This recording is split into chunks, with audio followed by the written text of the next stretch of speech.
கெலாங் பத்தாவில் ஒரு சிறிய மோதலுக்கு பிறகு கார் கதவை உதைத்து ஆபாச செய்கை செய்த வாகனம் ஓட்டி கைது செய்யப்பட்டார். 20 வயது சந்தேக நபர் சனிக்கிழமை இரவு 8:30 மணிக்கு சம்பவம் நடந்த சிறிது நேரத்திலேயே கைது செய்யப்பட்டதாக இஸ்கண்டாபுத்ரி போலீஸ் தலைவர் எம் குமரேசன் தெரிவித்தார். சிறுநீர் பரிசோதனையில் அவர் போதைப் பொருள் உட்கொண்டிருந்ததும் உறுதி செய்யப்பட்டது. ஜூலை 10ஆம் தேதி வரை 4 நாட்கள் அவர் காவலில் வைக்கப்பட்டுள்ளார்.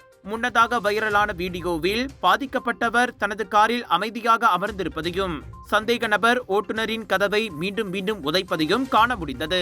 சந்தேக நபர் ஒரு மோசமான கை செய்கையை காட்டுவதும் வீடியோவில் தெரிந்தது. மக்களே, உங்களுக்காக அதிரடியாக கலர்ஸ் ஆஃப் இந்தியாவின் northern international Indian expo Aeon Big Penang Perai Seberang Jaya பினேங்கில் 9 ஜூலை தொடங்கி 13 ஜூலை வரை ஆடை அணிகலன்கள் ஃபுட் ஃபெஸ்டிவல் கலகலனு எல்லாமே ஒரே கூரையின் கீழ் மலேசிய கலைஞர்களுடைய படைப்பு, விஜய் டிவி புகழ் கலைஞர்களுடைய படைப்பு, இப்படி எல்லாமே தூள் கிளப்ப போதுங்க. 80% கழிவும் காத்துக்கிட்டு இருக்கு. Big sale, big discount. Aeon Big Penang பராய்.